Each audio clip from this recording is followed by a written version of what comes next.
Hi guys, this is the document that's posted on Classroom, and it's called Tuck Everlasting Chapter 12, Analyzing Characters' Viewpoint. It's going to be a constructed response question. You need to listen to this part and think about the question before we even start reading. Once you've read chapters 12 and 13, you're going to answer this question. How does Tuck feel about living forever? Support your response with specific examples from the story. You are going to use specific quotes from chapter 12, just like we've been practicing. You will have to go back and reread parts of the chapter if you don't stop and take notes during the Ed puzzle. During this video, I will pause and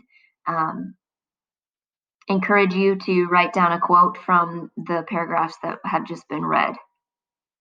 And again, you're thinking of quotes that will help you prove how Tuck feels about living forever. Be sure to answer the question how first off in your topic sentence with a general statement about how Tuck feels living forever. Save your evidence for sentences 2 and 3. Your minimum response is 4 sentences, and you will type your response below the question right here. So you'll have to scroll down just a bit and leave a space between the question and your response.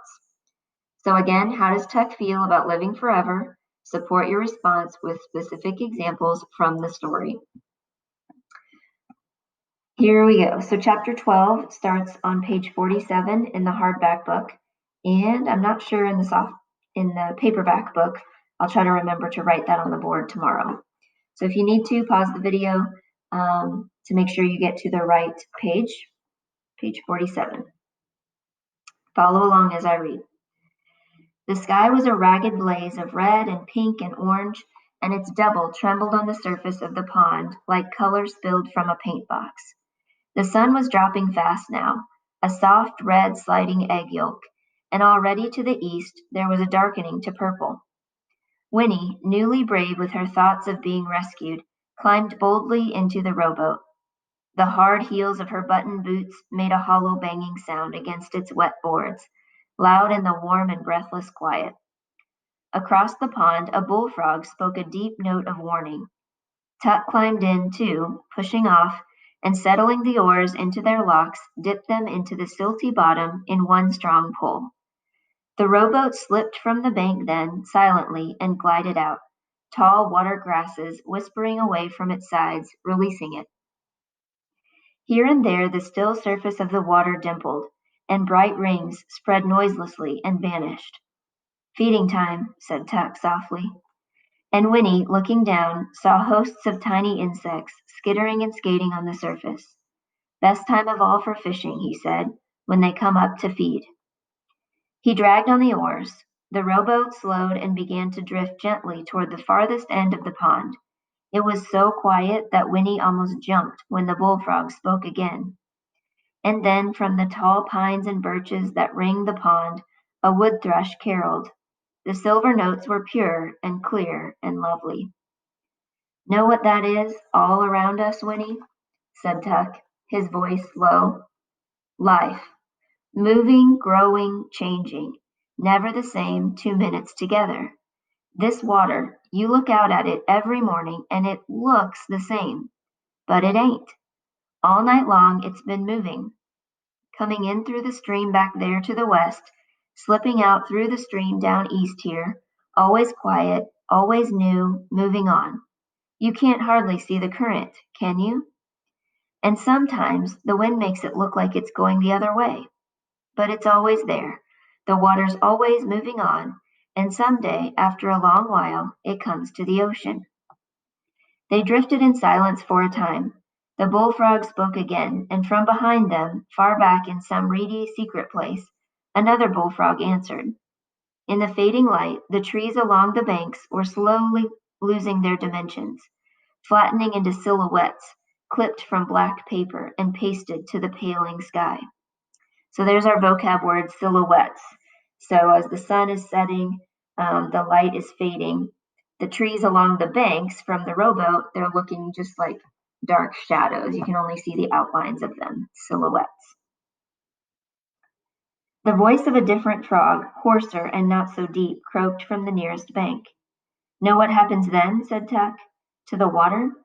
The sun sucks some of it up right out of the ocean and carries it back in clouds.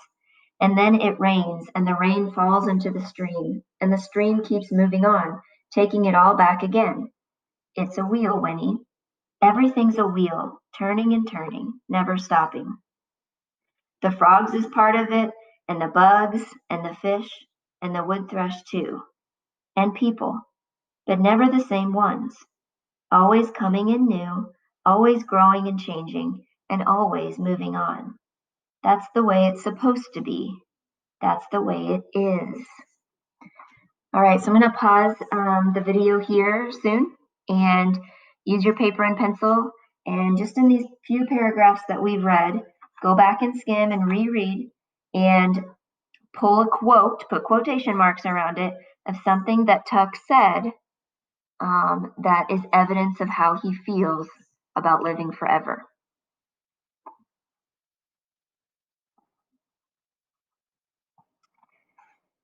The rowboat had drifted at last to the end of the pond, but now its bow bumped into the rotting branches of a fallen tree that thrust thick fingers into the water.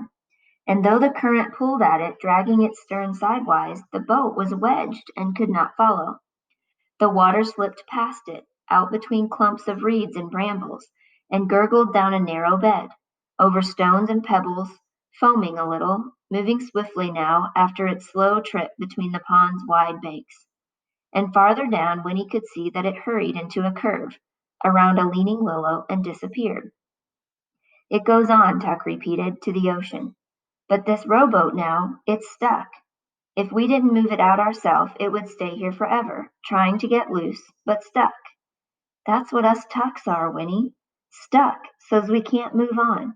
We ain't part of the wheel no more. Dropped off, Winnie, left behind.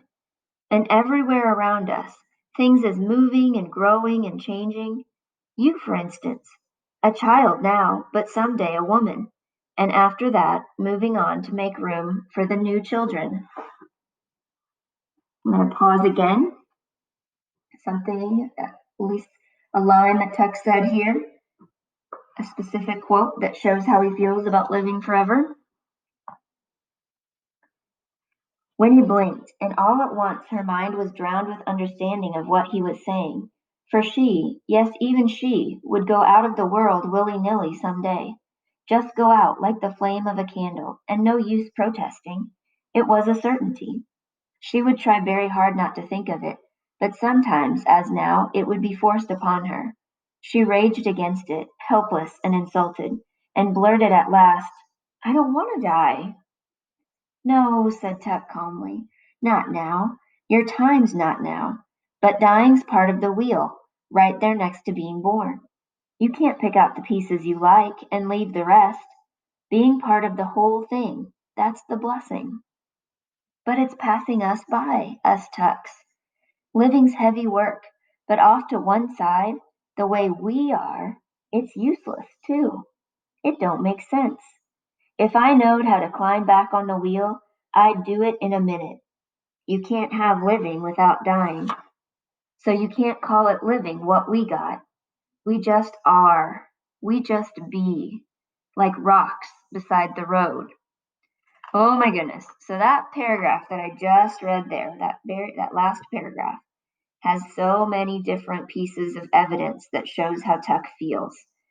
You might even write down 2 sentences that he says as evidence of how he feels. Pause the video and jot down something else.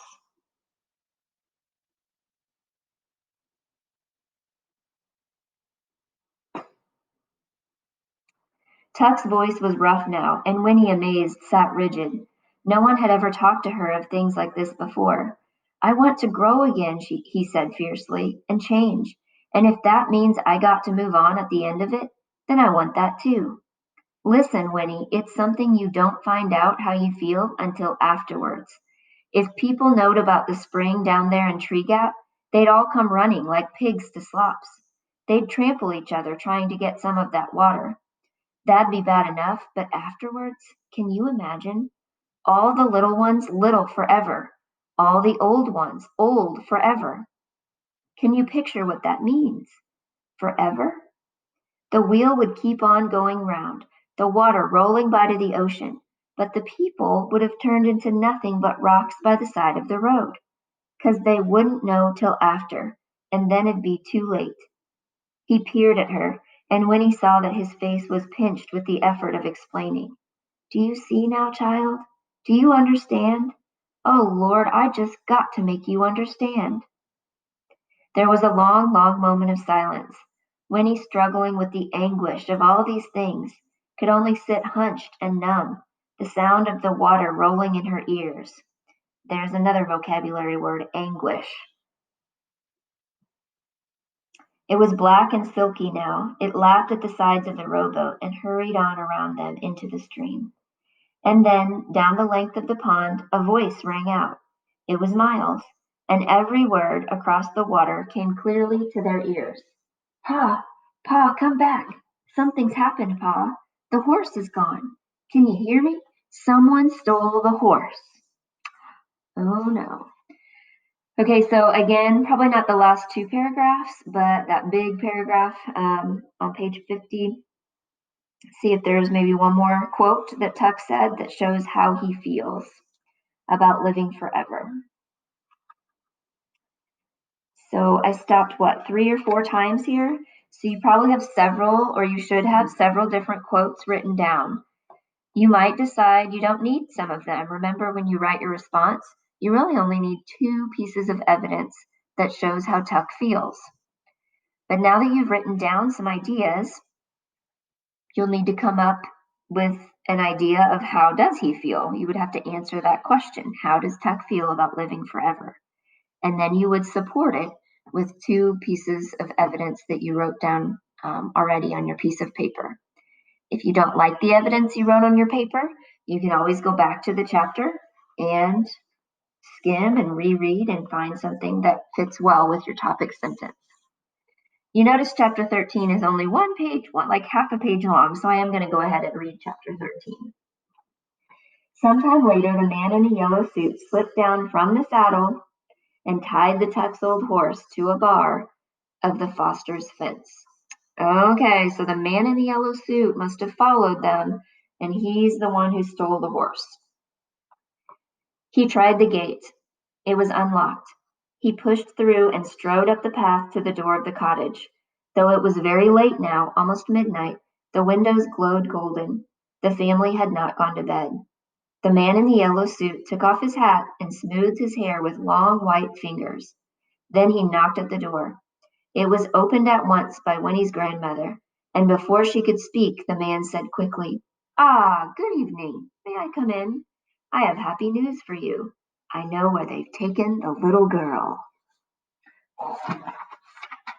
All right. So I'll take you back. I want to remind you on Classroom now. You're going to go into November 11th assignment. Each of you has a copy of Chapter 12, Constructed Response. And it looks like this. It's got the little picture of the pond and the rowboat. It goes through and asks the question, how does Tuck feel about living forever? Support your response with specific examples from the story. And again, this is where you're going to use your specific quotes.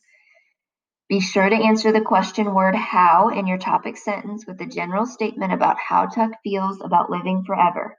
Then you're going to give your evidence, and then don't forget that wrap-up sentence at the end with your explanation of how the evidence proves your point. You're going to scroll down, and right here is where you will type your response. I will have the sentence frames written on the sideboard, as well as here in the video. I'll show you an example. In the novel Tuck Everlasting, Angus Tuck feels blank about living forever. In chapter 12, Tuck says, you can use these sentence frames for how to write the quotation. Make sure you have a comma there in the quotation. Another example from the text is when Tuck explains. These examples show because. This is where your own words are explaining. How do these words show that he feels this? Do the best that you can. We've really been working hard and practicing with this, and I know you'll do great.